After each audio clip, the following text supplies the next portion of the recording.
Huwag naman ganyan. Daanin natin sa maayos na usapan. Pag galit ka, dito mo isuntok.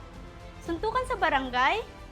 Ang punching bag o ang tinatawag naming suntukan ng galit ay isa sa mga inobasyon at pamaraan ng Barangay San Vicente sa implementasyon ng katarungang pambarangay o ang tinatawag nating Barangay Justice System.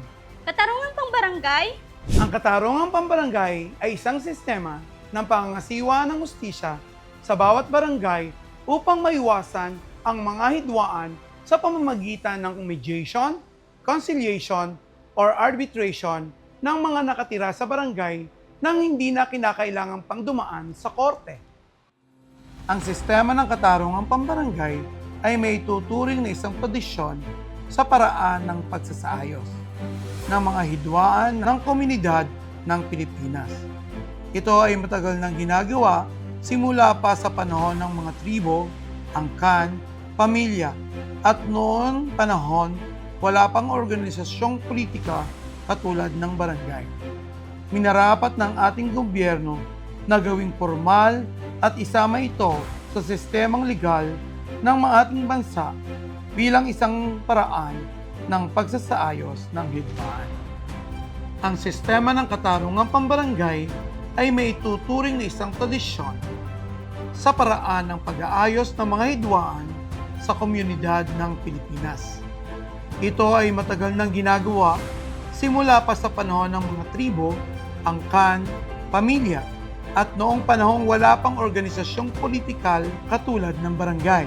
Dahil sa pinakitang bisa ng sistema ng katarungang pambarangay, minarapat ng ating gobyerno na gawing formal at isama ito sa sistemang legal ng ating bansa bilang isang paraan ng pag-aayos ng hidwaan.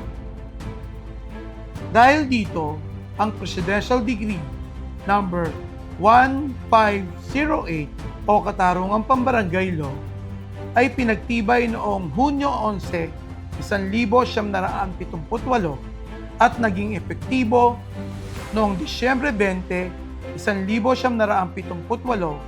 Ang Presidential Decree 1508 ay pagkilala sa mahalagang papel ng tradisyon ng mga Pilipino na ayusin ang hidwaan o hindi pagkakaintindihan ng bawat isa sa barangay sa pamamagitan ng amicable settlement na siyang daan upang maitaguyod ang mabilis na pangasiwa ng hustisya o katarungan. Salamat po, Kap. Naintindihan ko na. But wait, there's more! Ang lupon tagapamayapa ng Barangay San Vicente ay gumagamit ng iba't ibang teknik sa pag-aayos na tumutulong sa mabilis na pagreresolba ng mga kaso sa harap ng lupon. Ang tagumpay ng bawat pagharap sa barangay ay maiuugnay sa kakayahan at mga teknik para sa epektibong mediation, conciliation at arbitration. Narito ang ilan sa mga gawi at karanasan ng tagapangulo ng lupon at mga miyembro ng lupon tagapamayapa. Itinalaga ng punong barangay ang isang lupon investigator upang tumulong sa lupon secretary sa wastong pagtukoy kung ang mga kasong dinadala sa barangay ay para lamang sa record purposes o para sa pag-aayos sa harap ng katarungang pambarangay. Pagsasagawa ng background check bago ang unang pagharap ng mga partido sa mediation proceedings. Pagtatatag ng pakikipag-ugnayan sa mga kaukulang ahensya tulad ng PNP, DILG, DSWD, SENRO, City Engineering Office o Municipal Trial Court para sa madaling paghingi ng tulong sa panahon ng paglilinaw at technical na tulong. Regular na pag-update ng Registry of Barangay Inhabitant bilang isa sa mga handang sanggunian sa pagtukoy ng tirahan ng mga partido. Bawat sektor mahalaga. Isang sektoral lupon representative ang itinalaga upang pangasiwaan ang mga pagresolba ng mga kaso sa iba't ibang sektor ng lipunan. Pagtatalaga ng lupon official of the day, ini-schedule ng punong barangay ng Barangay San Vicente ang mga miyembro ng lupon sa isang tiyak na araw upang tumulong sa pag-aasikaso ng mga suliraning dinadala sa bawat barangay. Ang itinalagang lupon official of the day ay nagsasagawa ng kamustahan sa pamayanan. Matapos maayos ang mga kaso, Ang mga miyembro ng lupong tagapamayapa ay regular na bumibisita sa mga tahanan na parehong partido upang tingnan kung nagkaroon ng pag-uulit ng kaso at upang suriin o ang isa o parehong partido ay sumusunod sa mga kasunduan. Tambyolo ng pakikipagsundo.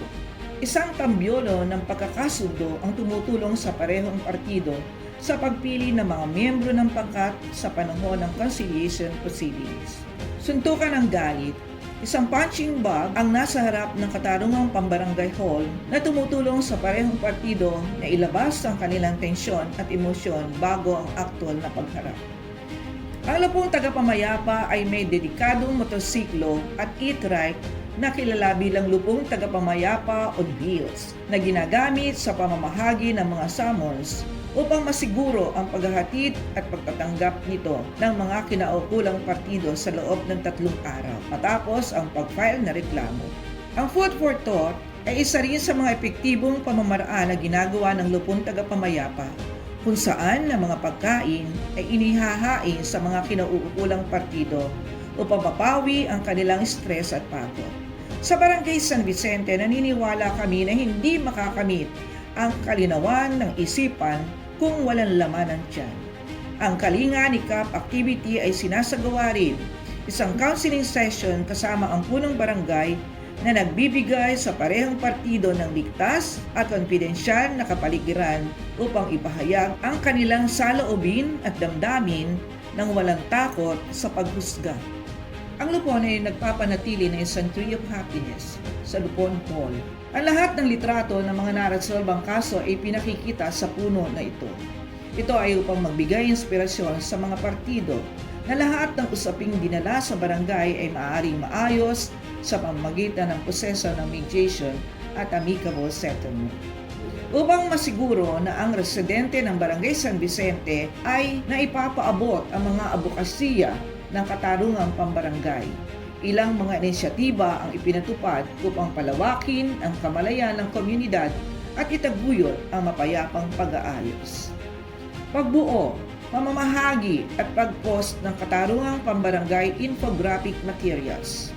Mahalaga na ang lupong tagapamayapa ng Barangay San Vicente ay gumagawa ng kanilang mga sariling IEC materials sa anyo ng leaflet at posters na ipinamamahagi at ipinapaskel sa mga pampublikong lugar sa barangay.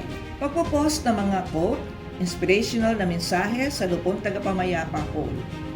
Nakapost sa paligid ng lupong tagapamayapa hall ang mga quote na nanghihikaya sa parehong partido na resolbahin ang kanilang mga alitan sa isang mapayapa at maayos na paraan. Ipinalalaganap ng lupon ang mga sumusunod.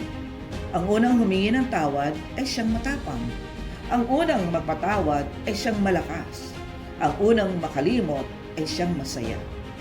Ang progresibo ang opisyal na newsletter ng Barangay San Vicente na inilalabas taon-taon na nagbibigay diin sa mga nagawa ng barangay, kabilang na ang salupong tagapamayapa.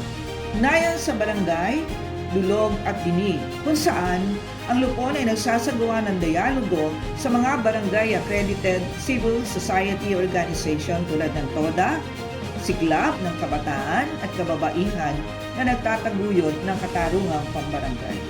Ipinagmamalaki ng lupong tagapamayapa ng Barangay San Vicente ang kanilang mga nagawa at patuloy na magsusumika para sa kahusayan sa pagbibigay ng mabilis na administrasyon ng katarungan sa barangay. Sa gayon, Hindi po titigil ang Barangay San Vicente sa pag-aayos at paglilinang at pagdadagdag pa ng kaalaman upang mas lalong mapaganda po ang katarungan ng barangay. Para po ito sa isang progresibo, organisado at may lideratong Barangay San Vicente. Muli po, magandang umaga po sa ating lahat.